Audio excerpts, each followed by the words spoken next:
లక్ష్మీదేవి తన చెల్లి అయిన అలక్ష్మిని ఎందుకు శపిస్తుందో తెలుసా? ఒకనాడు లక్ష్మీదేవి విష్ణుమూర్తితో ఏకాంతంగా ఉన్నప్పుడు అలక్ష్మి వచ్చి అస్తమానం కూడా తనని ఇబ్బంది పెడుతూ ఉండేది.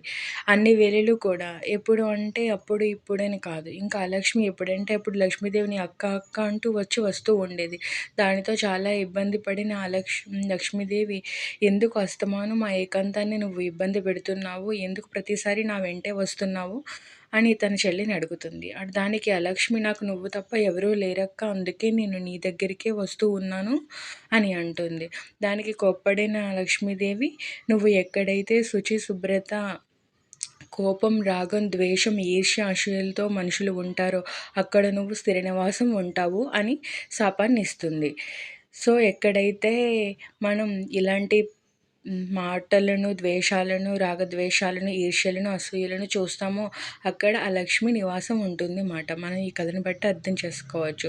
సో లక్ష్మీదేవి కూడా ఉంటుంది. ఆవిడ ఎక్కడ ఉంటుందంటే, ఎక్కడ జ్ఞానం, ప్రశాంతత, ఆనందం, స్త్రీలు నవ్వుతూ ఉంటారో, ఏ ఇంట్లో అయితే స్త్రీలు బాధపడుతూ ఉండరో అక్కడ లక్ష్మీదేవి స్థిర నివాసం ఉంటుంది.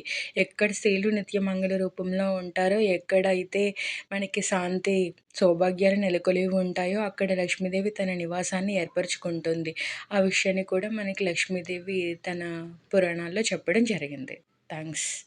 ఈ వీడియో నచ్చితే లైక్ చేయండి, షేర్ చేయండి. ఇలాంటి ఎన్నో వీడియోస్ కోసం సబ్స్క్రైబ్ చేయండి కార్తిక క్రియేషన్స్. Thank you.